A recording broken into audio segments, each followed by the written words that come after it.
हमको दिखाना रहता है कि प्रोबेबिलिटी, क्योंकि हम प्रोबेबिलिटी खेल रहे हैं, आगे वो प्रोबेबिलिटी उसका कैसा होगा। बंदा डिलीवरी कर रहा है, हम उसको चाहते हैं कि वो एग्जैक्ट कौन से लोकेशन पे है। Real time logistic tracking. हम जैसा कि जानते हैं कि भारत के अंदर बहुत सारी इंपोर्ट भी होती है, एक्सपोर्ट भी होती है। So good evening. Welcome in Izaka. In front of you guys, it's Oveza Ranjit Chandra. So आप सभी इस वीडियो में आए हैं, इसके लिए तहे दिल से धन्यवाद है और ये वीडियो को एंड तक देखिए प्लीज। इस वीडियो में हम लोग जो बात करने वाले हैं वो बात करने वाले हैं ट्रेड के रिलेटेड। ट्रेड में सबसे पहले हम ट्रेड किससे, तो AI technology integration in trade, ये चैप्टर का हेडिंग बनने वाला है। क्या हेडिंग बनने वाला है, क्या हेडिंग बनने वाला है, हेडिंग बनने वाला है वो क्या है, हेडिंग का नाम बोलेंगे, सबसे पहले बोलेंगे तो हमने बोले क्या कि अरे यार टेक्नोलॉजी इंटीग्रेशन इन ट्रेड। इसमें हम लोग समझना है टेक्नोलॉजी की जैसी बात होती है तो टेक्नोलॉजी का आजकल चर्चा कौन बन गए हैं, एआई। तो एआई में ऐसा कौन सा ऐसा तीन चीज है जो बहुत ज्यादा यूज हो रही है। सबसे पहले कि एआई का जो यूज हो रहा है वो तीन चीज में बहुत ज्यादा यूज हो रही है। पहला नंबर क्या बोलेंगे, हमने बोला कि प्रिडिक्टिव एनालिसिस। दूसरा हमने बोला क्या, तो हमने बोला कि real time logistics tracking. And the third one is the custom documentation.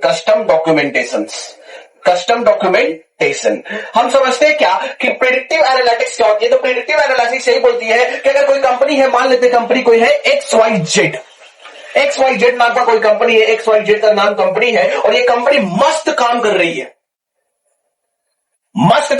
है। हम चाहते हैं कि इसका फ्यूचर एनालाइज करें कि फ्यूचर ऐसा क्या काम करेगा। तो फ्यूचर जब भी हमको दिखाना रहता है कि प्रोबेबिलिटी, क्योंकि हम प्रोबेबिलिटी खेल रहे हैं, आगे वो प्रोबेबिलिटी उसका कैसा होगा। तो उस प्रोबेबिलिटी को निकालने के लिए हम लोग क्या पता करते हैं, पास्ट प्रिडिक्टिव एनालिटिक्स।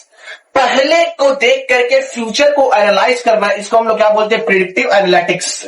और आजकल ये कौन कर रही है, एआई। यानी कि अगर कोई भी स्टॉक मार्केट में कोई भी गेम खेलता है और वो कंपनी के बारे में निकालना चाहता है कि प्रिडिक्टिव एनालिटिक्स कैसा होगा, तो वो प्रीवियस के आधार पर फ्यूचर कैसा होगा, ये कौन काम कर रहा है, एआई।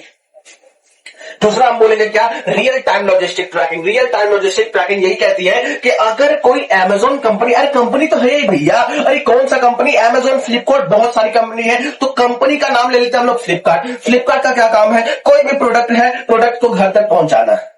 मेजरली काम यही है कि कोई भी कस्टमर है वो देखेगा कैसा प्रोडक्ट है, कितना अच्छा है, उसको डिलीवर करना है। कौन कर रहा है, प्लेटफॉर्म से कर रही है।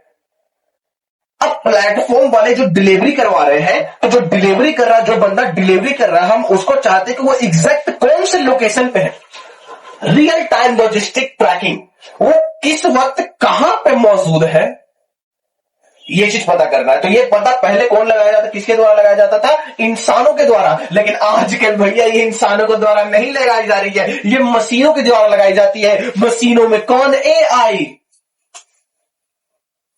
The third one is the custom documentation. हम जैसा कि जानते हैं कि भारत के अंदर बहुत सारी इंपोर्ट भी होती है, एक्सपोर्ट भी होती है। बहुत सारे गुड्स, बहुत सारे प्रोडक्ट्स आती भी है, जाती भी है। तो जब आती है, जाती है, तो इसके पीछे में सिर्फ हम बोल दिया भैया चार टेक्नोलॉजी, जैसे सॉफ्टवेयर हम कोई मंगा रहे हैं तो उधर से हम सॉफ्टवेयर खरीद रहे हैं, आप बोल देंगे भाई सॉफ्टवेयर दे देना। तो क्या उसका बिलिंग वगैरह नहीं बनता होगा, हमने बोला यस बनता है बिलिंग।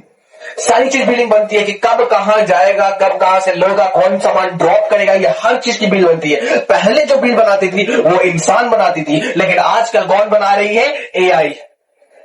बेसिकली मैं भी जो हूँ इंडस्ट्रियल एरिया लोकेशन से करता हूँ, मानपुर पटवाटोली। तो इट इज मानपुर पटवाटोली दो चीज के लिए बहुत फेमस है। The first one is the textile industry and the second one इसको एक स्लैश में बोलते हैं विलेज ऑफ आईआईटियंस।